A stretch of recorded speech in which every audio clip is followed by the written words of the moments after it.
Hello students, welcome in RPC only YouTube channel. दोस्तों, इस video में हम Rajasthan board of secondary education में जो एनसीईआरटी की 12th की पॉलिटिकल साइंस की किताब है, उसको दो किताबें चलती हैं, उनको हम इस वीडियो में डिस्कस करेंगे। और ये वीडियो जो है आपके लिए उपयोगी होगा जो फर्स्ट ग्रेड एग्ज़ाम में क्लास 12th के जो टॉपिक हैं उनके लिए इम्पोर्टेंट होगा। इसके अलावा जो क्लास 12th बोर्ड के जो एग्जामिनेशन चल रहे हैं उसका एक क्विक रिवीजन वीडियो के रूप में भी ये आपके लिए उपयोगी सिद्ध होगा। तो आइए शुरुआत करते हैं। तो सबसे पहले हम बात करेंगे नाटो की। नाटो का पूरा जो नाम है नॉर्थ अटलांटिक ट्रीटी ऑर्गेनाइजेशन। ये जो नाटो संगठन है ये हाल ही में सुर्खियों में भी है। इस संगठन की स्थापना की गई थी अमेरिका और पश्चिमी जो देश हैं जैसे यूरोप वाले देश हैं उनके द्वारा इस जो संगठन की स्थापना की गई थी, और ये स्थापना की गई थी 1949 में। वर्तमान में इसके 30 सदस्य हैं, और इसके काउंटर में यानी इसके विरोध में जो सोवियत संघ रूस था उसके द्वारा एक संगठन स्थापित किया गया, वार्सा संधि द्वारा वार्सा संगठन, और ये स्थापित किया गया था 1955 में। तो ये आपको याद रखना है, बोर्ड एग्जाम में भी पूछे जा सकते हैं, और आपके जो आरपीएससी फर्स्ट ग्रेड का पॉलिटिकल साइंस का पेपर होता है उसमें भी सवाल बन सकते हैं। अब दोस्तों बात करते हैं शॉक थेरेपी की। दोस्तों जो शॉक थेरेपी है ये क्या है? तो सबसे पहले शॉक थेरेपी जो आई थी वो आई थी 1990 में। शॉक थेरेपी में क्या होता है दोस्तों, किसी देश की अर्थव्यवस्था में धीरे धीरे परिवर्तन नहीं किया जाता, एकदम से अचानक बड़े पैमाने पे परिवर्तन कर दिए जाते हैं। अब दोस्तों जो सोवियत संघ रूस था वो साम्यवाद पर आधारित था। उस अर्थव्यवस्था को एकदम से निजीकरण और मुक्त व्यापार में बदल दिया गया। और तो ये जो चीज़ है ये कहलाती है शॉक थेरेपी, यानी झटका देकर एकदम से चीज़ों को बदल देना। और रूस सोवियत संघ रूस में इसमें अपनाया गया, मुक्त व्यापार और निजीकरण पे जोर दिया गया। अब इसका परिणाम क्या हुआ? इसका परिणाम दोस्तों ये हुआ कि रूस की जो अर्थव्यवस्था है वो पूरी तरह चौपट हो गई। रूस के जो उद्योग धंधे हैं वो निजीकरण के कारण बिखर गए, औद्योगिक ढांचा बिखर गया। और रूस की जो मुद्रा है रूबल, जैसे अमेरिका की डॉलर होती है, भारत की रुपया है, वैसे ही रूस की रूबल, उसमें तेजी से गिरावट आ गई। उस मुद्रा में काफ़ी तेजी से गिरावट आ गई।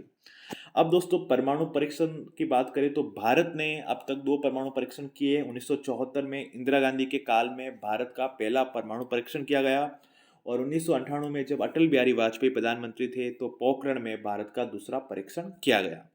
आगे बढ़ते हैं दोस्तों, यहाँ हम बात करेंगे मानवता की साझी विरासत की। दोस्तों साझी विरासत से दोस्तों मतलब यह है कि कुछ जो ये दुनिया है उसमें कुछ चीज़ें ऐसी है जिस पर किसी एक देश का हक नहीं है, वो पूरी की पूरी दुनिया की है, सबकी है। जैसे वायुमंडल हो गया, अंतरिक्ष हो गया या समुद्र हो गया, इस पर किसी एक देश का हक नहीं है। तो जो संपूर्ण मानव जाति है उसका सम्मिलित साझा जो हक है। लेकिन दोस्तों ये विरासत तो साझी है, ठीक है, जिम्मेदारी भी सबकी है, लेकिन जिम्मेदारी अलग अलग है। साझी विरासत है, साझी जिम्मेदारी है, लेकिन जिम्मेदारी अलग अलग है। अलग अलग कैसे दोस्तों? जो विकसित देश हैं उनकी जिम्मेदारियां ज़्यादा बनती है क्योंकि उन्होंने पर्यावरण को ज़्यादा नुकसान पहुंचाया, उन्होंने अंतरिक्ष को ज़्यादा नुकसान पहुंचाया। और जो विकासशील देश हैं उनकी जिम्मेदारियां कम बनती हैं क्योंकि उन्होंने विकासशील देश जैसे भारत हो गए, चीन हो गए, या जो गरीब देश हैं उन्होंने पर्यावरण को कम नुकसान पहुंचाया, तो उनकी जिम्मेदारियां थोड़ी कम होगी। चूंकि विकसित देशों के पास तकनीक है, टेक्नोलॉजी है, पैसा है, तो भी उनकी जिम्मेदारियां ज़्यादा बनती हैं। आगे बढ़ते हैं दोस्तों, यहाँ हम बात करेंगे नीति आयोग की। दोस्तों नीति आयोग की स्थापना की गई थी 1 जनवरी 2015 को। 1 जनवरी 2015 को नीति आयोग की स्थापना की गई थी। इसकी स्थापना किसके स्थान पर की गई थी? दोस्तों हमारे देश में 1950 में योजना आयोग, या मैं आयोग लिखना भूल गया, 1950 में एक आयोग बना था योजना आयोग। इसका काम था देश में नियोजन करना। नियोजन क्या होता है? नियोजन का मतलब होता है योजनाएं बनाना, प्लानिंग करना। और योजना आयोग पंचवर्षीय योजना बनाता था, 5-5 साल की योजना बनाता था। तो ये 1950 में योजना आयोग की स्थापना हुई, वो अपना काम कर रहा था। लेकिन जब प्रधानमंत्री नरेंद्र मोदी की सरकार आई तो उन्होंने योजना आयोग को हटा दिया और इसके स्थान पर नीति आयोग की स्थापना की 1 जनवरी 2015 की। और इसके साथ ही पंचवर्षीय योजना भी समाप्त हो गई। आगे बढ़ते हैं दोस्तों, भारत जो देश है उसमें प्रथम आम चुनाव हुए थे वो 1952 में हुए थे, जिसमें पंडित जवाहरलाल नेहरू की जीत हुई थी और वो भारत के पहले प्रधानमंत्री, निर्वाचित प्रधानमंत्री बने थे। आगे बढ़ते हैं दोस्तों, तो चिपको आंदोलन। दोस्तों चिपको आंदोलन एक पर्यावरण आंदोलन है और ये उत्तराखंड में हुआ था। इसमें लोगों ने क्या किया था कि पेड़ों को बचाने के लिए पेड़ों से चिपक गए थे। जैसे राजस्थान में जो खेजड़ली आंदोलन हुआ था उसी टाइप का आंदोलन था चिपको, जो उत्तराखंड में हुआ था। अगली स्लाइड की ओर बढ़ते हैं दोस्तों। यहाँ पे हम सबसे पहले बात करेंगे दलित पैंथर्स आंदोलन की। दोस्तों, जो दलित पैंथर्स आंदोलन है, ये भारत के महाराष्ट्र राज्य में हुआ था और 1972 में हुआ था। अब इस दलित पैंथर्स आंदोलन का उद्देश्य क्या था? तो इसका उद्देश्य था दलितों को शिक्षित करना, दलित समाज में शिक्षा की काफ़ी कमजोर स्थिति थी, उसको सुधारना, दलितों पर जो अत्याचार हो रहे थे उन अत्याचारों को रोकना, और जो जाति प्रथा है, कास्ट सिस्टम है, उसको पूरी तरह से एबॉलिश करना, समाप्त करना। आगे बढ़ते हैं दोस्तों, हम बात करेंगे यूएन महासचिवों की। दोस्तों, जो यूनाइटेड नेशन है, संयुक्त राष्ट्र संघ, उसके प्रथम महासचिव जो हैं वो हैं ट्रिगवेली। तो ट्रिगवेली को लेकर पूछा जा सकता है एग्जाम में। दूसरे जो महासचिव है वो है डैग हैमरशोल्ड।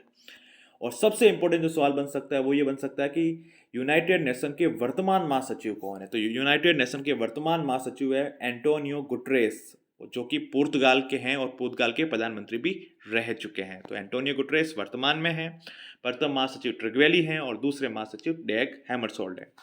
आगे बढ़ते हैं दोस्तों, भारत में वर्तमान में 28 राज्य हैं और 28वां जो राज्य है भारत का वो है तेलंगाना। और इसकी जो स्थापना हुई थी दोस्तों वो हुई थी 2 जून 2014 को। 2 जून 2014 जब यूपीए गवर्नमेंट सत्ता में थी तब इसकी स्थापना की गई, तेलंगाना की स्थापना की गई थी। और जो इंडिया है उसमें वर्तमान में जो है 28 राज्य हैं, क्योंकि जम्मू कश्मीर से राज्य का दर्जा ले लिया गया। आगे बढ़ते हैं दोस्तों, भारत के प्रथम शिक्षा मंत्री थे मौलाना अब्दुल कलाम आज़ाद। मौलाना अब्दुल कलाम आज़ाद भारत के पहले शिक्षा मंत्री थे। आगे बढ़ते हैं दोस्तों, सुरक्षा परिषद संयुक्त राष्ट्र संघ का एक अंग होता है। उसमें कुल 15 सदस्य होते हैं, जिसमें 5 स्थायी होते हैं, परमानेंट मेंबर, इनके चुनाव नहीं होते हैं, ये फिक्स होते हैं, और 10 होते हैं अस्थायी मेंबर, जिनके हर 2 साल में चुनाव होते हैं।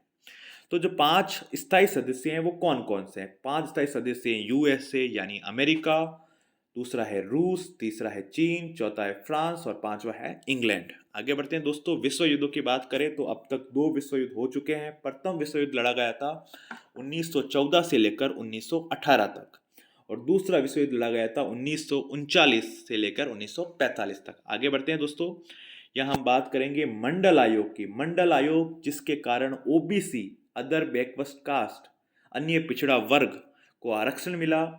तो मंडल जो आयोग है उसके अध्यक्ष कौन थे? तो उसके अध्यक्ष थे वीपी मंडल। और मंडल आयोग की स्थापना कब की गई? तो की गई थी 1978 में। आगे बढ़ते हैं दोस्तों, हम बात करेंगे नामदेव ढसाल की। नामदेव जो ढसाल हैं वो मराठी भाषा के कवि हैं और इन्होंने दलित समाज के लिए काफ़ी अच्छा काम किया, कविताएं लिखी जिससे दलित समाज में जागरूकता आई। आगे बढ़ते हैं दोस्तों, अगले साइड का डिस्कस करेंगे। यहाँ पे हम दोस्तों बात करेंगे ताड़ी आंदोलन की। जो ताड़ी आंदोलन है वो आंध्र प्रदेश का एक जिला है नेल्लोर। आंध्र प्रदेश का कौन सा जिला है? नेल्लोर। नेल्लोर जिले में महिलाओं द्वारा एक आंदोलन शुरू किया गया था जिसको कहते हैं ताड़ी आंदोलन। और यह एक शराब विरोधी आंदोलन था। महिलाओं ने कहा कि शराब नहीं चलेगी, क्योंकि महिलाओं पर शराब का सबसे ज़्यादा असर होता है, उनके साथ मारपीट होती है, और भी सामाजिक रूप से भी उनकी स्थिति, आर्थिक रूप से उनकी स्थिति कमजोर होती है। तो ताड़ी आंदोलन आंध्र प्रदेश के नेल्लोर जिलों में चलाया गया था। आगे बढ़ते हैं दोस्तों, हम बात करेंगे एक किसान संगठन की जिसका नाम है BKU, और उसका फुल फॉर्म है B for Bharat, K for किसान और U फॉर यूनियन, यानी भारतीय किसान यूनियन। ये दोस्तों भारतीय किसान यूनियन जो है BKU, इसका जो प्रभाव था, इसमें कौन कौन कौन से भारत के राज्यों के किसान शामिल थे? तो मुख्य रूप से पश्चिमी उत्तर प्रदेश और जो हरियाणा राज्य है उसके किसान शामिल थे। अब ये BKU ने काम किया क्या? ये क्या करता था? बड़ी बड़ी किसानों की रैली करता था, धरना प्रदर्शन करता था, किसानों को फसल के उचित दाम दिलाता था, बिजली के दाम अगर बहुत ज़्यादा हो जाते तो उन्हें किसानों के लिए कम करवाता, खेती की रक्षा करता और किसान हित के लिए काम करता। आगे बढ़े दोस्तों, बात करेंगे नर्मदा बचाओ आंदोलन की। नर्मदा बचाओ आंदोलन जो है दोस्तों, उसका संबंध है सरदार सरोवर बांध से। हुआ क्या दोस्तों, गुजरात में एक बांध है सरदार सरोवर बांध, जो नर्मदा नदी पर बनाया गया है। सरकार ने फैसला लिया कि इस बांध की ऊंचाई है उसको बढ़ाया जाए। अब इसकी जो ऊंचाई बढ़ेगी किसी बांध की, तो उसका जो पानी है वो अधिक क्षेत्र तक फैलेगा। अधिक क्षेत्र तक फैलेगा तो बहुत सारे जो गांव हैं वो डूब जाएंगे। जब गांव डूबेंगे तो वहाँ के लोग वहाँ से हटेंगे, वहाँ से विस्थापित होंगे। जब वहाँ से हटेंगे तो वो शहरों में जाएंगे, शहरीकरण बढ़ेगा। इसके अलावा वो हटेंगे तो उनका जो मुआवजा है, ज़मीन का मुआवजा है, वो कई बार सरकारों की ओर से उन्हें टाइम पर नहीं दिया जाता है। इसके अलावा जब वो उस गांव को छोड़ के जाएंगे, गांव में कुछ काम धंधा चल रहा था तो वो काम धंधा भी चला जाएगा, उनसे रोजगार भी छीन जाएगा। तो इसको लेकर नर्मदा बचाओ आंदोलन चलाया गया था गुजरात में। आगे बढ़ते हैं दोस्तों, ये संबंधित हैं गुट निरपेक्ष आंदोलन से। दोस्तों जो गुट निरपेक्ष आंदोलन है उसकी स्थापना करने वाले 5 प्रमुख नेता थे, जिसमें भारत के पंडित जवाहरलाल नेहरू, मिस्र के नासिर, टीटो, सुकर्णो, एनाक्रुमा एनाक्रुमा गाना के थे, ठीक है दोस्तों, यूगोस्लोवाकिया के टीटो थे और इंडोनेशिया के सुकर्णो थे। तो ये 5 नेता नाम जरूर याद रखना है। गुट निरपेक्ष आंदोलन की स्थापना किसने की थी? नेहरू, नासिर, टीटो, सुकर्णो और एनक्रुमा ने। अब दोस्तों जो गुट निरपेक्ष आंदोलन है, जिसे नैम भी कहा जाता है, नॉन अलाइनमेंट मूवमेंट, जिसे नैम भी कहा जाता है, इस आंदोलन को नॉन अलाइनमेंट मूवमेंट नैम भी कहा जाता है। इस आंदोलन का प्रथम शिखर जो सम्मेलन हुआ था वो हुआ था बेलग्रेड में। कहाँ पे हुआ था? बेलग्रेड में। और वर्तमान में इसके 120 सदस्य हैं। इसका जो 18वां सम्मेलन है वो अजरबैजान में हुआ था 2019 में। अब मैंने 18वां सम्मेलन ही क्यों लिया है? क्योंकि जो 12th के हिसाब से भी तैयार किया जा रहा है वीडियो, तो उसमें जो एनसीईआरटी किताबों में लेटेस्ट अपडेशन यही है, तो इस हिसाब से मैंने ये सम्मेलन लिया है। बाकी आप अपडेट कर सकते हैं। अब दोस्तों बात करते हैं सोवियत संघ की। सोवियत संघ जो कि जो द्वितीय विश्व युद्ध के बाद 2 महाशक्तियां उभरी थी, एक तरफ अमेरिका था, दूसरी तरफ सोवियत संघ रूस था। तो इस सोवियत संघ का विघटन हो गया, पतन हो गया, टुकड़ों में बंट गया। तो इसका विघटन कब हुआ था? तारीख याद रखिएगा दोस्तों, जो क्रिसमस होता है 25 दिसंबर 1991 को सोवियत संघ रूस का विघटन हो गया, बहुत सारे देशों में बट गया। और जब यह विघटन हुआ तब रूस के जो राष्ट्रपति थे वो थे मिखाइल गोर्बाचेव। कौन थे? Mikhail Gorbachev. इसे ऐसे याद कर सकते हैं, मिखाइल से मिसाइल, और मिसाइल किसी भी के टुकड़े टुकड़े कर देती है। तो मिखाइल गोर्बाचेव ने सोवियत संघ के टुकड़े टुकड़े कर दिए थे, उस समय वो राष्ट्रपति थे। अब दोस्तों ऐसे कि ऐसे सोवियत संघ का जो विघटन हुआ, तो जो बर्लिन की एक दीवार है जो जर्मनी को 2 भागों में बांटती थी, पश्चिमी जर्मनी और पूर्वी जर्मनी, उसको भी गिरा दिया गया। कब गिराया गया? 1989 में, इससे 2 साल पहले ही। सोवियत संघ का विघटन तो 1991 में हुआ था, उससे 2 साल पहले ही बर्लिन की दीवार गिरा दी गई थी, जो पश्चिमी जर्मनी को 2 भागों में बांटती थी, पश्चिमी जर्मनी और पूर्वी जर्मनी। अब ये बर्लिन की दीवार बनाई कब गई थी? तो ये बनाई गई थी 1961 में। और विघटन कब हुआ इसका? 1989 में। और सोवियत संघ का विघटन कब हुआ? 1991 में। अब जो सोवियत संघ रूस का विघटन क्यों हुआ, क्या कारण थे? तो पहले तो ये था दोस्तों, जो साम्यवाद है, जो रूस की विचारधारा थी साम्यवाद, एक तरफ अमेरिका की थी पूंजीवाद और रूस की थी साम्यवाद। साम्यवाद फेल हो गया और पूंजीवाद पास हो गया, ये कारण था। दूसरा था जो गोर्बाचेव थे, मिखाइल गोर्बाचेव, उन्होंने आर्थिक सुधार किए रूस में। वो आर्थिक सुधार थे ग्लानोस्त्र और पेरेस्ट्राइका। तो इन आर्थिक सुधारों के कारण भी जो विघटन हुआ। इसके अलावा क्या हो गया था, जो सोवियत संघ रूस में काफ़ी मात्रा में केंद्रीकरण बढ़ गया था, यानी सारी की सारी शक्ति एक सरकार के पास आ गई थी। और जब केंद्रीकरण होता है तो पतन निश्चित होता है। साथ ही केंद्रीकरण के कारण भ्रष्टाचार बढ़ा, रूस में भ्रष्टाचार बढ़ा, महंगाई बढ़ी। इसके कारण भी सोवियत संघ के जो देश हैं वो अलग होना चाह रहे थे। इसके अलावा सोवियत संघ के जो छोटे छोटे देश हैं, जैसे आज का यूक्रेन हो गया या उज्बेकिस्तान हो गया, उनमें राष्ट्रवाद की भावना आई। तो राष्ट्रवाद की भावना के कारण भी सोवियत संघ का विघटन हुआ। अब भारत पर इसका क्या प्रभाव पड़ा? भारत दोस्तों आप जानते हैं सोवियत संघ रूस का खास दोस्त था। और जो सब सोवियत संघ का विघटन हुआ तो भारत अब अमेरिका के करीब चला गया। भारत पहले रूस के करीब था, जैसे सोवियत संघ का विघटन हुआ भारत धीरे धीरे अमेरिका के करीब चला गया। इसके अलावा दोस्तों क्या हुआ कि जो भारत में भी रूस की तर्ज पर समाजवाद चल रहा था, साम्यवाद चल रहा था, उसको भी धीरे धीरे कम करते हुए भारत भी पूंजीवाद की राह पे चल गया, यानी अमेरिका पे का दोस्त बन गया। तो अमेरिका की विचारधारा अपनाएगा जो कि थी पूंजीवादी विचारधारा। तो ये इसमें हमने पढ़ा। आगे बढ़ते हैं दोस्तों स्लाइड में, यहाँ पे हम डिस्कस करेंगे मार्शल योजना की। दोस्तों जो मार्शल योजना है वो अमेरिका की एक योजना थी। किसकी योजना थी? अमेरिका की। इसका उद्देश्य क्या था? पश्चिमी यूरोप का पुनर्निर्माण करना। क्या करना? पश्चिमी यूरोप का पुनर्निर्माण करना। और पुनर्निर्माण के लिए क्या चाहिए? पैसे, यानी आर्थिक सहायता।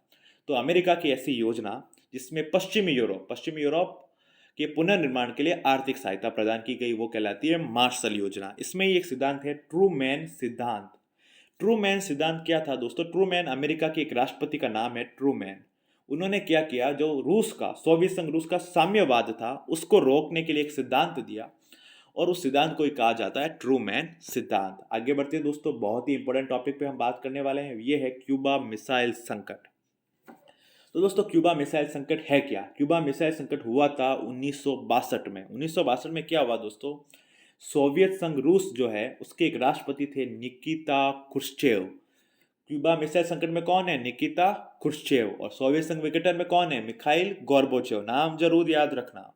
तो निकिता जो क्रुश्चेव है, उन्होंने क्या किया, क्यूबा एक देश है छोटा सा जो अमेरिका के पास स्थित है, वहां पे परमाणु मिसाइल तैनात कर दी। अब इससे अमेरिका को लगा कि सोवियत संघ रूस हमें धमकाना चाह रहा है, तो अमेरिका के राष्ट्रपति थे कैनेडी। कैनेडी ने भी रूस के जंगी जहाजों को आगे बढ़ने से रोक दिया। तो इससे क्या हुआ, ऐसा दुनिया को लगने लगा कि कहीं तीसरा विश्व युद्ध न हो जाए। तो ठीक है, तो ये था क्यूबा मिसाइल संकट। हालांकि ऐसा कुछ हुआ नहीं। ये शीत युद्ध का चरम बिंदु था। तो कब था? 1962 में। और जो नेता थे उनके नाम जरूर याद रखिएगा। अब हमने यहाँ बात की थी शीत युद्ध की, तो शीत युद्ध क्या बला है? तो दोस्तों, शीत युद्ध क्या है? दो विचारधाराएं कौन सी? पूंजीवाद और साम्यवाद। दो गुट कौन से? नाटो और वारसा। और दो देश, कौन से? अमेरिका और सोवियत संघ रूस का असैन्य। असैन्य का मतलब होता है जिसमें लड़ाई झगड़ा न हो, युद्ध न हो। असैन्य वैचारिक संघर्षता, वैचारिक मतलब बोली चाली उसमें होती थी। तो ये था है शीत युद्ध। अब दोस्तों आगे बढ़ते हैं। यहाँ पे हम बात करेंगे सोवियत संघ रूस की प्रणाली की, यानी सोवियत संघ रूस ने जो साम्यवाद अपनाया था वो साम्यवाद था क्या? तो दोस्तों साम्यवाद में क्या होता था? योजनाबद्ध विकास होता था। मतलब योजनाएं बनती थी, केंद्र सरकार के स्तर पर योजनाएं बनती थी। जैसे बाद में पंचवर्षीय योजनाएं बनी, वैसी योजनाएं बनती थी। और जो संपत्ति होती थी उस पर पूरा का पूरा राज्य का नियंत्रण था, यानी प्राइवेट प्रॉपर्टी, निजी संपत्ति नाम की कोई चीज नहीं थी। जो भी है पूरा का पूरा सरकार का है। इसके अलावा एक दल की सरकार थी, एक दल का शासन था, और वो दल था कम्युनिस्ट पार्टी। इसके अलावा सोवियत संघ रूस जो आज भी चलता है, रूस आज भी ताकतवर है ऊर्जा संसाधनों पे। वहां पे तेल गैस बहुत पाया जाता है। उनकी जो संचार प्रणाली है, उनकी जासूस प्रणाली, वो बहुत ही अच्छी उन्नत मानी जाती है। ये है सोवियत प्रणाली। आगे बढ़ते हैं दोस्तों। अब हम बात करेंगे सार्क की। सार्क दोस्तों है SAARC, ये कहलाता है सार्क। इसका फुल फॉर्म होता है south Asian association for regional corporation. South Asian association for regional corporation, Hindi में कहूँ तो दक्षिण एशियाई क्षेत्रीय सहयोग संगठन। और इसका मुख्यालय है नेपाल की राजधानी काठमांडू में। अब जो सार्क है, इसकी स्थापना की गई थी 1985 में। वर्तमान में इसमें 8 सदस्य हैं। भारत, पाकिस्तान, श्रीलंका, भूटान, नेपाल, बांग्लादेश, मालदीव, अफगानिस्तान जो लेटेस्ट शामिल हुआ है 2007 में। इससे पहले 7 सदस्य थे, वर्तमान में 8 सदस्य हैं। भारत के सारे पड़ोसी देश हैं। अफगानिस्तान भी टच करता है जम्मू कश्मीर से, और जो मालदीव जो है लक्षद्वीप के पास है। इसके अलावा दोस्तों जो सार्क है, सार्क में एक मुक्त व्यापार समझौता हुआ था। मुक्त व्यापार मतलब कोई भी माल ताल आयात निर्यात हो सकता है, उस पर कोई कस्टम ड्यूटी टैक्स नहीं लगेगा। उसको कहते हैं SAPTA, south Asian free trade agreement. SAPTA देखो, ये होता है साप्टा। इसको बोलेंगे एस फॉर साउथ, साउथ हो गया, साउथ फ्री ट्रेड एग्रीमेंट। ठीक है, तो ये साप्टा, इसकी स्थापना हुई थी 2004 में। अब आगे बढ़ते हैं दोस्तों, अगले स्लाइड पे हम बात करते हैं। यहाँ पे हम बात करेंगे भारत और पाकिस्तान के रिश्तों की, जो इंपॉर्टेंट है एग्जाम के पॉइंट ऑफ व्यू से। दोस्तों 1960 में भारत और पाकिस्तान के मध्य सिंधु जो नदी है उसके जल को लेकर एक सिंधु जल संधि हुई थी 1960 में। और इसमें बिचौलिए का काम किया था, मध्यस्थ का काम किया था विश्व बैंक ने। इसके अलावा दोस्तों 1965 के युद्ध में हमने पाकिस्तान को जम के धोया। और उसके बाद 1966 में एक समझौता हुआ जिसे कहा जाता है ताशकंद समझौता। इसके अलावा पाकिस्तान ने फिर हिमाकत की। 1971 में भारत और पाकिस्तान का फिर युद्ध हुआ और पाकिस्तान की एक बार फिर धुलाई हुई। और उसके बाद 1972 में एक समझौता हुआ, शिमला समझौता। अब दोस्तों आप सोच रहे होंगे कि भारत और पाकिस्तान साथ आजाद हुए, भारत में इतना बड़ा लोकतंत्र है, तो पाकिस्तान में लोकतंत्र क्यों नहीं टिकता? पाकिस्तान की समस्या क्या है? तो दोस्तों पाकिस्तान की पहली बड़ी समस्या है सेना। पाकिस्तान में सब कुछ आर्मी चलती है, सब कुछ वही होता है जो सेना चाहती है। तो सेना कभी भी लोकतंत्र को टिकने नहीं देती। इसके अलावा दोस्तों पाकिस्तान का गठन एक धर्म के आधार पर हुआ था, इस्लाम धर्म के आधार पर। तो धर्म के आधार पर देशों में लोकतंत्र स्थापित नहीं किया जा सकता। इसके अलावा पाकिस्तान में काफ़ी कट्टरपंथी है, तो वो क्या सरकार को दबाने की कोशिश करते हैं। तो इससे भी पाकिस्तान में लोकतंत्र स्थापित नहीं हो पा रहा है। अब बात करते हैं दोस्तों भारत और बांग्लादेश की। भारत और बांग्लादेश के बहुत ही मधुर रिश्ते हैं। 1971 में भारत की मदद से ही बांग्लादेश का उदय हुआ था। दोस्तों बांग्लादेश की जनता पे क्या हुआ था, पहले पाकिस्तान का हिस्सा था। पाकिस्तान के लोगों ने बांग्लादेश पे अत्याचार करने कर दिया, आज के बांग्लादेश पे अत्याचार करने शुरू कर दिए, क्योंकि आज के बांग्लादेश और तब के पूर्वी पाकिस्तान के लोग बोलते थे बंगला भाषा, और कुछ लोग थे बोलते थे उर्दू भाषा। उर्दू भाषा वालों ने कहा कि हम बंगला वालों की नहीं चलने देंगे। इससे उन दोनों में विवाद हुआ और फिर बांग्लादेश का गठन हुआ। अब भारत और बांग्लादेश के बीच एक समझौता हुआ है जिसका नाम है फरक्का समझौता। तो फरक्का समझौता किन दो देशों के बीच हुआ है, ऐसा सवाल आए तो भारत और बांग्लादेश करके आना है। आगे बढ़ते हैं दोस्तों, अब हम बात करेंगे लिट्टे की। लिट्टे क्या है? लट्टे की बात नहीं कर रहा हूँ मैं, लट्टों की बात नहीं कर रहा हूँ, लिट्टे की बात कर रहा हूँ। लिट्टे एक संगठन है, LITE, लिट्टे। लिट्टे का फुल फॉर्म है L for liberation, T for tigers of Tamil इलम। ये है लिट्टे। इसकी स्थापना की गई थी दोस्तों 1983 में, जब कपिल देव ने वर्ल्ड कप जीता था भारत के लिए क्रिकेट में।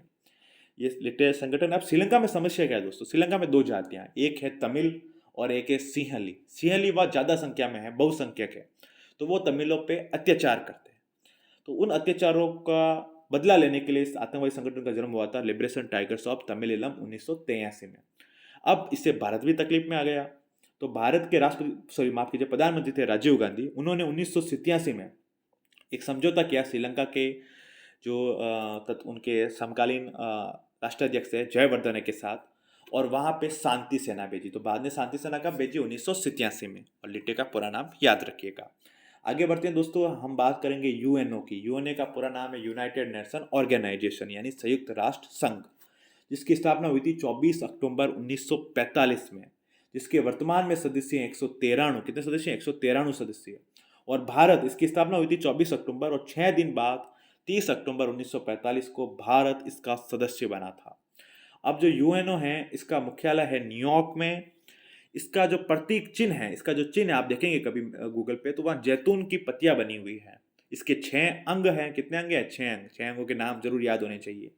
एक है महासभा, जो संयुक्त राष्ट्र संघ की संसद है। एक है सुरक्षा परिषद, जो विश्व की रक्षा करती है। एक है आर्थिक और सामाजिक परिषद, जो विश्व के आर्थिक मामलों के सामाजिक मामलों को देखती है। एक है न्यास परिषद। न्यास परिषद, ध्यान से सुनिएगा, न्यास परिषद क्या करती है? कुछ ऐसे एरिया हैं जो जिसपे किसी देश का अधिकार नहीं है, वो मैं साझी विरासत की बात नहीं कर रहा हूँ, इसके अलावा कुछ देश है जहाँ विवाद हो रखा है, उनको संयुक्त राष्ट्र संघ अपने अंडर ले लेता है और उसका जो रख रखाव करती है उस एरिया का, उसको कहते हैं न्यास परिषद। इसके अलावा है सचिवालय, जो महासचिव होते हैं वो सचिवालय में बैठते हैं। इसके अलावा लास्ट है अंतर्राष्ट्रीय न्यायालय, जो दो देशों के बीच विवाद हो जाता है तो उसका समाधान करता है। इसका मुख्यालय है नीदरलैंड की राजधानी हैग में। इसके अलावा दोस्तों एक WTO भी बहुत इंपॉर्टेंट है। WTO यानी वर्ल्ड ट्रेड ऑर्गेनाइजेशन, विश्व व्यापार संगठन। इसकी स्थापना हुई थी 1995 में। अब दोस्तों आपके मन में एक प्रश्न आया होगा कि भारत सुरक्षा परिषद का स्थायी सदस्य क्यों नहीं है? जो 5 सदस्य है उसमें भारत क्यों नहीं है? हम तो नंबर 1 है पूरी दुनिया में, तो फिर हम पीछे क्यों? हम स्थायी सदस्य क्यों नहीं है? ठीक है, तो वो तो एक कारण है क्यों नहीं है, वो तो एक अलग कारण है। लेकिन अब हमें भारत मांग कर रहा है कि भारत को सुरक्षा परिषद का स्थायी सदस्य बनाया जाए। तो इसके पीछे भारत तर्क क्या दे रहा है, कारण क्या गिना रहा है? बात कह रहा है कि हम सबसे बड़े लोकतंत्र हैं, हमारे देश में संविधान चलता है, लोकतंत्र चलता है, ये एक कारण है। इसके अलावा भारत कहता है कि हमारे यहाँ विश्व की नंबर 2 जनसंख्या रहती है, जब ज्यादा लोग हमारे हैं तो हम सुरक्षा परिषद के स्थायी सदस्य बन के रहेंगे। इसके अलावा भारत कहता है कि हम आर्थिक शक्ति हैं, हम शांति सेना, संयुक्त राष्ट्र संघ के जितने भी शांति अभियान हुए सब में हमने बढ़ चढ़ के भाग लिया, पूरे विश्व में शांति स्थापित करते हैं और संयुक्त राष्ट्र संघ का उद्देश्य भी शांति स्थापित करना है। इसके अलावा दोस्तों भारत के पास जो बजट है वो भी संयुक्त राष्ट्र संघ का जो बजट है उसमें भारत काफी योगदान देता है। इसके अलावा भारत का भूगोल का मतलब भारत का, मैं बात कर रहा हूँ भारत के क्षेत्रफल की। भारत विश्व का 7वां सबसे बड़ा देश है, उस हिसाब से भारत सुरक्षा परिषद का स्थायी सदस्य बनना चाहता है। तो सवाल पूछ ले एग्जाम में, भारत को सुरक्षा परिषद का स्थायी सदस्य क्यों होना चाहिए? तो ये 4-5 कारण जो भी हैं गिना के आ जाइएगा। आगे बढ़ते हैं दोस्तों, यहाँ पे हम बात करेंगे एक ध्रुवीय विश्व, यानी कि सोवियत संघ रूस का आपको पता है दोस्तों 25 दिसंबर 1991 को विघटन हो गया। यानी कि अब पूरे के पूरे विश्व में सिर्फ और सिर्फ एक देश की चलती है, वो है अमेरिका। तो अब एक ध्रुवीय विश्व में जो अमेरिका की ज़्यादा क्यों चलती है? तो इसका कारण है दोस्तों, एक कारण तो है कि अमेरिका के पास क्या है? Veto power. वीटो पावर का मतलब क्या होता है कि अगर संयुक्त राष्ट्र संघ के 5 स्थायी सदस्यों में से एक भी किसी प्रस्ताव को मना कर दे तो भले 4 उसके पक्ष में हो तो भी वो प्रस्ताव पारित नहीं होता। इसके अलावा दोस्तों संयुक्त राष्ट्र संघ का जो बजट है उसमें अमेरिका का ज़्यादा योगदान है, यानी संयुक्त राष्ट्र संघ को सबसे ज़्यादा पैसे कौन देता है? अमेरिका। इसके अलावा संयुक्त राष्ट्र संघ की इसलिए भी नहीं चलती अमेरिका के आगे क्योंकि अमेरिका के पास सेना है और वो भी बहुत टेक्नोलॉजी वाली। तो ये कारण है कि एक तरफ विश्व में यूएन की कम चल रही है और अमेरिका की ज़्यादा चल रही है। अब दोस्तों सुरक्षा वाला हमारा एक पार्ट है, तो उसमें पारंपरिक सुरक्षा है, उसको देखते हैं। तो पारंपरिक सुरक्षा का मतलब क्या होता है? पारंपरिक सुरक्षा का मतलब है बाह्य सुरक्षा, यानी बाहर से होने वाली सुरक्षा, यानी इसमें जो खतरा होता है वो बॉर्डर पर खतरा होता है, ठीक है। और इसमें खतरा होता है किसी देश से खतरा होता है, और इसमें क्या होता है? युद्ध होता है। इसमें खतरा क्या? बाह्य सुरक्षा, देश के बाहर से खतरा है। बाहर से कौन खतरा होगा? कोई अन्य देश होगा। और जब बाहर से अंदर कैसे आएगा? बॉर्डर पे आएगा। तो ये होती है पारंपरिक सुरक्षा। अब दोस्तों एक होती है अपारंपरिक सुरक्षा। ये आंतरिक होती है, यानी कि देश के अंदर से ही खतरा हो रहा है या फिर विश्व में कहीं से भी खतरा आ रहा है। जैसे आतंकवाद, आतंकवाद इसके अंदर भी हो सकता है, बाहर भी हो सकता है। महामारी जैसे कोरोना फैली, देश के अंदर से भी फैल सकती है, बाहर से भी फैल सकती है, ठीक है। तो इसमें ये बॉर्डर को नहीं देखती है, क्रॉस करके आ जाती है। विस्थापन, जैसे श्रीलंका में अभी गृह संकट है, श्रीलंका के लोग भाग भाग के भारत आ रहे हैं, तो ये विस्थापन हो गया। मानव अधिकार, ऐसे अधिकार जो इंसान के नाते इंसान को मिलने चाहिए, तो वो कई बार नहीं मिलते हैं, तो ये मानव अधिकार भी अपारंपरिक सुरक्षा के अंतर्गत आता है। यानी पर्यावरण संकट, पर्यावरण प्रदूषण हो रहा है, जलवायु परिवर्तन हो रही है, पृथ्वी का तापमान बढ़ रहा है, वर्षा बहुत ज़्यादा हो रही है, कई वर्षा बिल्कुल नहीं हो रही है, तो ये सीमा नहीं देखती, ये बॉर्डर नहीं देखती, ये कोई देश नहीं कर रहा है, ये पूरे विश्व के साथ हो रहा है। ये है अपारंपरिक सुरक्षा। आगे बढ़ते हैं दोस्तों, हम बात करेंगे अवरोध की। अवरोध का मतलब क्या होता है? अवरोध का मतलब है रोक देना, युद्ध को रोक देना। युद्ध को कैसे रोक सकते हैं? परमाणु बम से। आप सोचेंगे परमाणु बम से कैसे रोक सकते हैं? भारत और पाकिस्तान के मध्य 1971 के बाद कोई बड़ा युद्ध नहीं हुआ। क्यों नहीं हुआ? क्योंकि हमने पढ़ा कि 1974 में भारत ने परमाणु परीक्षण कर दिया। अब पाकिस्तान को लगता है कि अपन आक्रमण करेंगे तो भारत के पास परमाणु बम है, भारत भी ये सोचता है कि पाकिस्तान पर आक्रमण किया, पाकिस्तान के पास परमाणु बम है, तो इससे युद्ध रुकता है। इसके अलावा शक्ति संतुलन, शक्ति संतुलन मतलब जैसे चीन है, चीन बहुत ताकतवर है, उसके आगे भारत कमजोर है, तो भारत क्या करेगा? अमेरिका से दोस्ती कर लेगा। अब चीन अपन पे आक्रमण नहीं करेगा क्योंकि चीन को लगता है कि अमेरिका और भारत मिल गए हैं, जापान भी मिल गया है, ऑस्ट्रेलिया भी मिल गया है, तो ये चार हो गए, हम एक ही हैं, तो इसे कहते हैं शक्ति संतुलन। तो ये अवरोध कहलाता है। आगे बढ़ते हैं दोस्तों, बात करेंगे निशस्त्रीकरण की। तो निशस्त्रीकरण के तहत कुछ संधियां हैं, उनको ध्यान रखिएगा।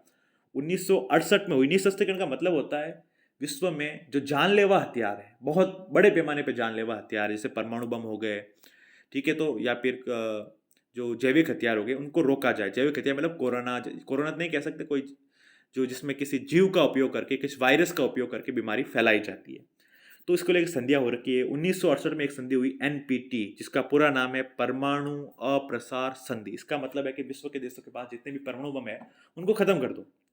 ये है परमाणु अप्रसार संधि। एक है एबीएम, एंटी बैलिस्टिक मिसाइल संधि, ये हुई थी 1972 में। एबीएम एंटी बैलिस्टिक मिसाइल का प्रकार होता है, मिसाइल।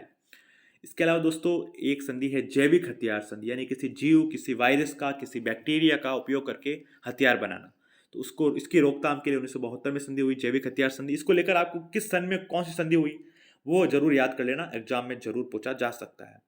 इसके अलावा दोस्तों रासायनिक हथियार संधि, तो ये कब हुई थी? ये 1992 में हुई थी। आगे बढ़ते हैं दोस्तों, यहाँ हम बात करेंगे क्योटो प्रोटोकॉल की। तो जो क्योटो प्रोटोकॉल है दोस्तों, क्योटो प्रोटोकॉल कब हुआ था? 1997 में हुआ था। कहाँ पे हुआ था? जापान में हुआ था। इसका उद्देश्य क्या था? ग्लोबल वार्मिंग को कम करना, ग्रीन हाउस गैसों को कम करना। इसमें कितने देशों ने भाग लिया था? तो 160 देशों ने सिग्नेचर किए थे, हस्ताक्षर किए थे। आगे बढ़ते दोस्तों, यहाँ पे हम बात करेंगे पृथ्वी सम्मेलन की। पृथ्वी सम्मेलन कब हुआ दोस्तों? 1992 में हुआ। कहाँ हुआ? ब्राजील की राजधानी रियो डी जेनेरियो में।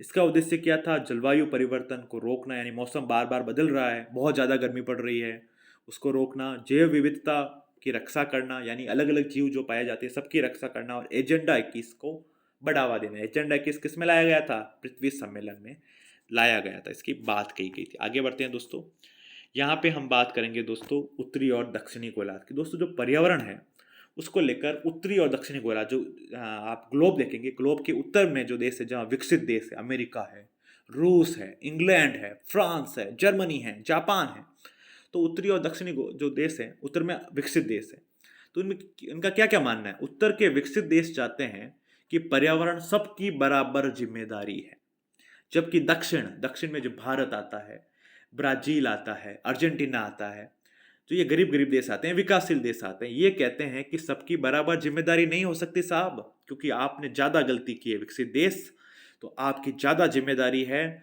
हमारी कम जिम्मेदारी है। और अगर और इसके अलावा आपको हमें पैसा भी देना पड़ेगा, क्योंकि हमारे पास पैसा नहीं, हमें टेक्नोलॉजी देनी पड़ेगी, तकनीक देनी पड़ेगी। इसके बाद दोस्तों हम जो दूसरी किताब है उसकी ओर बढ़ते हैं, राष्ट्र निर्माण की चुनौतियाँ। तो राष्ट्र निर्माण की चुनौती से पहले एक छोटी सी चीज़ डिस्कस करते हैं। देश जब आज़ाद हुआ था तो पंडित जवाहरलाल नेहरू ने एक बहुत बढ़िया भाषण दिया था देश की आज़ादी मध्य रात्रि को। उसको कहा जाता है भाग्य वधु से चीर प्रतीक्षित भेंट, ठीक है, ट्रस्ट विद डेस्टिनी इंग्लिश में कहा जाता है, और हिंदी में कहा जाता है भाग्य वधु से चिर प्रतीक्षित भेंट।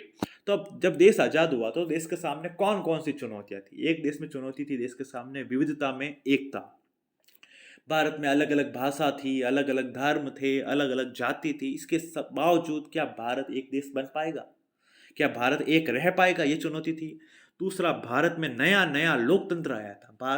लोक जब देश आज़ाद हुआ, संविधान लागू हुआ, लोकतंत्र आया। उससे पहले राजतंत्र था, राजाओं का शासन था।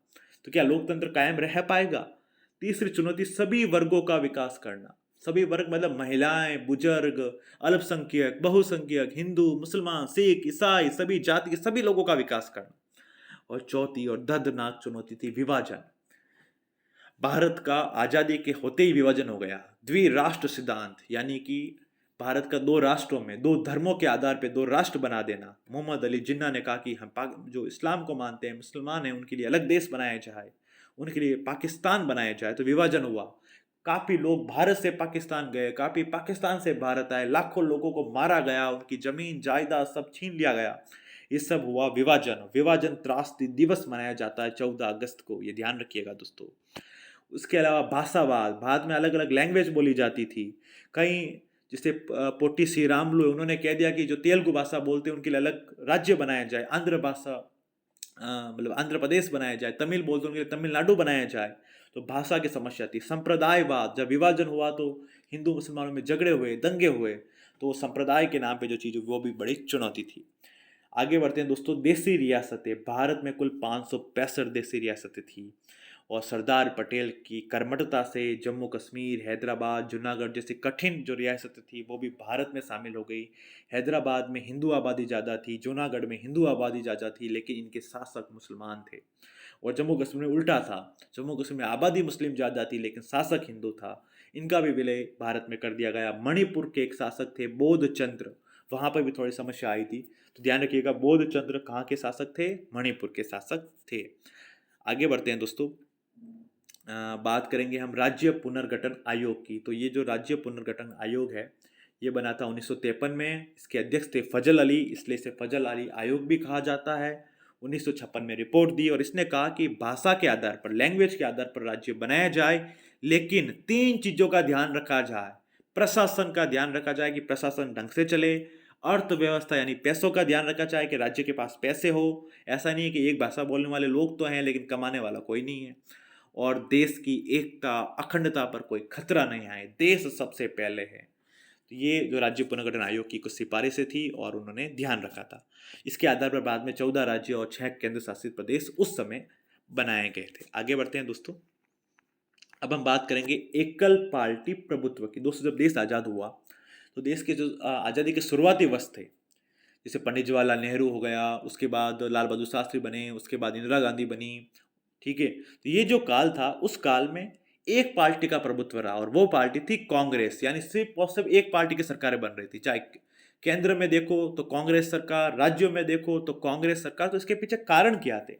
इसके पीछे सबसे बड़ा कारण था पंडित जवाहरलाल नेहरू का करिश्माई व्यक्तित्व। पूरे भारत के लोग उन्हें पसंद करते थे, तो ये एक बड़ा कारण था। इसके अलावा कांग्रेस ने देश की आज़ादी के आंदोलन में भाग लिया था, तो जिसने आज़ादी के आंदोलन में भाग लिया उसके आधार पर जनता उसको पसंद करती थी। इसके अलावा कांग्रेस में सभी तरह के लोग शामिल थे, हिंदू भी थे, मुसलमान भी थे, सिख भी थे, ईसाई भी थे, महिलाएं भी थी, और सभी भाषा बोलने वाले थे, अलग अलग जो राज्यों के लोग थे, सभी मिले जुले लोग शामिल थे। तो सभी का साथ, सबका विकास जो विचारधारा थी, उसके कारण भी कांग्रेस को एकल पार्टी प्रभुत्व में आसानी रही। अब इसके फायदे क्या रहे? इसके फायदे दोस्तों ये रहे कि भारत नया नया आज़ाद हुआ था, तो नए नए आज़ाद देश में अगर सब जगह एक ही पार्टी की सरकार है तो देश की एकता अखंडता बनी रहती है। इसके अलावा जो जीतती कांग्रेस ही थी, लेकिन विपक्ष को भी बराबर मौका मिलता था, ये इसके फायदे थे। अब इसके नुकसानों की बात करें तो काफ़ी नुकसान भी थे। इवन कहें तो नुकसान थोड़े ज़्यादा हुए। वो ये थे कि मतदाताओं, जो वोटर रहते, वोट देने वाले, उनके पास ऑप्शन नहीं थे, विकल्प नहीं था, क्योंकि जीती तो कांग्रेस ही थी। तो अगर कांग्रेस से आप खुश नहीं हैं तो भी कांग्रेस को जीत जा रही थी। इसके अलावा तानाशाही बढ़ रही थी। अगर आप बार बार किसी को जिताते तो उसके में थोड़ा घमंड आ जाता, तो तानाशाही बढ़ रही थी, लोकतंत्र को नुकसान हुआ। ठीक है, लोकतंत्र जैसे आपातकाल लगाया गया तो ये लोकतंत्र को नुकसान हुआ। कमजोर विपक्ष आ गया, विपक्ष कमजोर हो गया, एक ही पार्टी जीत रही तो पूरा का पूरा विपक्ष खत्म हो गया। तो ये कुछ चीज़ें थी। इसके अलावा दोस्तों अब हम बात करेंगे कुछ पार्टियों की और उनकी स्थापक कौन थे, उनकी स्थापना किसने की थी। जैसे कांग्रेस सोशलिस्ट पार्टी, कांग्रेस की बात नहीं कर रहा हूँ, कांग्रेस सोशलिस्ट पार्टी, जिसकी स्थापना की थी आचार्य नरेंद्र देव ने। इसके अलावा एक पार्टी थी स्वतंत्र पार्टी, इसकी स्थापना की थी सी राजगोपालाचार्य ने। एक पार्टी भारतीय जन संघ, जिसकी स्थापना की थी श्यामा प्रसाद मुखर्जी ने। ठीक है, तो ये कुछ 3 पार्टियां थी। पहले आप चुनाव हमको पता है 1952 में हो चुके थे। अब बात करते हैं दोस्तों पंचवर्षीय योजनाओं की। तो प्रथम पंचवर्षीय योजना जो है 5 वर्ष की योजना होती है। नियोजन, योजनाएं बनाना, प्लानिंग करना, ये कहलाता है नियोजन। पहले पंचवर्षीय योजना हुई थी 1951 से 56 तक। इसमें जोर दिया गया कृषि पर, एग्रीकल्चर पर। इसमें बड़े बड़े बांध बनाए गए, जैसे भाखड़ा नागल बांध। सिंचाई सुविधाएं लाई गई, कृषि का उत्पादन बढ़ाने पर जोर दिया गया। अब दूसरी जो योजना आई दोस्तों, द्वितीय पंचवर्षीय योजना, जिसको लेके आए थे एक व्यक्ति, इसका नाम था पीसी महालनोबिस। इसे द्वितीय पंचवर्षीय योजना को पीसी महालनोबिस योजना भी कहा जाता है। इसका जो टाइम पीरियड था 1956 से लगाकर 1961 तक। इसमें जोर दिया गया उद्योग धंधों पे, कारखानों पे जोर दिया गया। बड़े बड़े कारखाने स्थापित किया गए, भिलाई में किए गए, ठीक है, राउरकेला में किए गए, बड़े बड़े उद्योग धंधे स्थापित किए गए। अब समस्या क्या आई दोस्तों, अब समस्या दो, इसमें विवाद आ गए। कृषि बनाम उद्योग। भाई पहली योजना में कहा कि एग्रीकल्चर पे जोड़ दो, बांधों पे जोड़ दो, सिंचाई पे जोड़ दो। दूसरा में कह दिया उद्योग पे जोड़ दो। तो किस पे जोड़ते हैं, ये समस्या पैदा हो गई। दूसरा, प्राइवेट सेक्टर को ज़्यादा जोड़ दें या घर में जो गवर्नमेंट सेक्टर है, सरकारी सेक्टर, उसको ज़्यादा जोड़। तो ये विवाद बन के उभरे। तो विवादों को भी अच्छे से याद रखना है, समझना भी है, समझाना भी है एग्जामिनर को। अब क्रांति की बात करें दोस्तों, तो हरित क्रांति, हरित क्रांति का मतलब हरा। दोस्तों उन्नत बीज, यानी बढ़िया बढ़िया बीज और कीटनाशक, ठीक है, उर्वरक, जो खेती में डालते हैं, कीटनाशक जो कीड़ों को मारते हैं, उनका उपयोग करके कृषि का उत्पादन बढ़ाना क्या कहलाता है, हरित क्रांति। और इस हरित क्रांति के भारत में जनक थे एस स्वामीनाथन। ऐसे की ऐसी एक क्रांति हुई थी श्वेत क्रांति। श्वेत यानी सफेद क्रांति। सफेद क्या होता है, दूध। दूध का उत्पादन बढ़ाना वो कहलाती है श्वेत क्रांति। और इसके जनक थे दोस्तों वर्गीज कुरियन। कौन थे, वर्गीज कुरियन। आगे बढ़ते हैं दोस्तों, हम बात करेंगे बॉम्बे प्लान की। तो दोस्तों जो बॉम्बे प्लान है 1944 में लाया गया था और भारत के उद्योगपतियों द्वारा लाया गया था। और इसमें उद्योग पर फोकस किया गया था कि उद्योग धंधों को भारत में कैसे बढ़ावा दिया जा सकता है। तो ये बॉम्बे प्लान था। आगे बढ़ते हैं दोस्तों, यहाँ पे हम बात करेंगे दल बदल की। तो दल बदल दोस्तों क्या है, दल बदल है आया राम गया राम। एक हरियाणा के एक विधायक थे गया राम जी। वो क्या करते थे कि एक पार्टी में थे, सुबह एक पार्टी में थे, शाम को दूसरी पार्टी में आ गए, अगले दिन वापस किसी और पार्टी में चले गए। तो उसके बाद ये बन गई आया राम गया राम संस्कृति। आया राम गया राम संस्कृति का संबंध किससे है, दल बदल, यानी किसी एक पार्टी के चुनाव चिन्ह पर चुनाव लड़ना और चुनाव जीतने के बाद किसी दूसरे पार्टी में शामिल हो जाना, या फिर किसी एक पार्टी में शामिल होना लेकिन जब वोट देने की बारी आई तो दूसरी पार्टी को वोट दे देना। ये चीज़ें कहलाती है दल बदल, यानी अपनी पार्टी बदल देना। आगे बढ़ते हैं दोस्तों, सिंडिकेट। तो सिंडिकेट क्या था दोस्तों, सिंडिकेट कांग्रेस के कुछ प्रभावशाली यानी ताकतवर, प्रभावशाली, वरिष्ठ यानी उम्र में ज़्यादा वरिष्ठ नेताओं का समूह था, जो इंदिरा गांधी के खिलाफ था। इंदिरा गांधी के खिलाफ कांग्रेस के कुछ लोग थे जो वरिष्ठ थे, ताकतवर थे। उनका जो समूह है, ग्रुप है, वो कहलाता है सिंडिकेट। अब इसमें कौन कौन नेता थे, उसमें थे के कामराज थे, नीलम संजीव रेड्डी थे। अब इस सिंडिकेट के कारण हुआ क्या दोस्तों, इसके कारण कांग्रेस का विभाजन हो गया, कांग्रेस के दो टुकड़े हो गए। एक तो बन गई Congress O, Congress O for Congress organisation. एक बन गई Congress I, I for Indira. अब इस ये बंटवारा हुआ क्यों कांग्रेस में, इसका पहला कारण था राष्ट्रपति विवाद। राष्ट्रपति विवाद क्या, ये के कामराज हो गए, नीलम संजीव रेड्डी, ये तो बनाना चाहते थे, राष्ट्रपति बनाना चाहते थे वीवी गिरी को। किसको बना, सॉरी माफ कीजिएगा, इस जो मतलब राष्ट्रपति बनाना चाहते थे नीलम संजीव रेड्डी को। किसको बनाना चाहते थे? नीलम संजीव रेड्डी को। लेकिन इंदिरा गांधी बनाना चाहती थी वीवी गिरी को। तो इसके कारण विभाजन हो गया। दूसरा, इंदिरा गांधी के समर्थन में थे युवा नेता और ये थे सिंडिकेट वाले वरिष्ठ नेता। तो जवान लोगों में और बूढ़े लोगों में लड़ाई झगड़ा हुआ, इसके कारण विभाजन हुआ। और तीसरा था मोरारजी देसाई, जो थे इस सिंडिकेट के सदस्य थे, उनको वित्त मंत्री से हटा दिया गया इंदिरा गांधी द्वारा। तो इसके ये प्रमुख कारण थे। अब इंदिरा गांधी की बात करते हैं। भारत की पहली महिला प्रधानमंत्री, गरीबी हटाओ का नारा दिया और जो चौथे आम चुनाव हुए यानी लोकसभा के चुनाव, उसमें बड़ी जीत हासिल की। और इंदिरा गांधी 1970 के दशक में पूरे भारत में काफ़ी लोकप्रिय थी। कहा जाता था India is Indira, Indira is India. तो इसके कारण क्या थे? इसके बहुत सारे कारण थे। इसमें एक कारण था दोस्तों इंदिरा गांधी का करिश्मा, जादुई व्यक्तित्व। दूसरा था बैंकों का राष्ट्रीयकरण। इंदिरा गांधी ने क्या किया? 1969 में 14 बैंकों का राष्ट्रीयकरण कर दिया। राष्ट्रीयकरण का मतलब उन्हें प्राइवेट बैंकों से गवर्नमेंट के बैंक बना दिया। तो इससे काफ़ी लोग बैंकों में पैसा जमा करने लगे। ठीक है, तो बैंकों का राष्ट्रीयकरण हुआ, गरीबी हटाओ का नारा दिया, गरीब लोग खुश हो गए, भूमि सुधार किए यानी अमीर लोगों से जमीन लेके गरीबों में फ्री में बांट दी। और 1971 में पाकिस्तान को हरा दिया, धूल चटा दी पाकिस्तान को। जिसके कारण भी हुआ पीवी प्रेस क्या था? जब भारत आज़ाद हुआ तो जो देसी रियासतें थी उनके राजाओं को प्रति साल कुछ रुपए दिए जाते थे। तो इंदिरा गांधी ने इसको बंद कर दिया। यही था पीवी प्रेस, देसी रियासतों के राजाओं को हर साल कुछ पैसे देना, पेंशन देना। ये था पीवी प्रेस। इसे इंदिरा गांधी ने समाप्त कर दिया। जनता खुश हुई क्योंकि राजे महाराजे हारेंगे तो जनता तो खुश होगी ही। तो ये इसमें अपन ने पढ़े। तो इसी के साथ दोस्तों ये वीडियो मैं यही समाप्त करता हूँ। होपफुली ये वीडियो आपको पसंद आया होगा। धन्यवाद।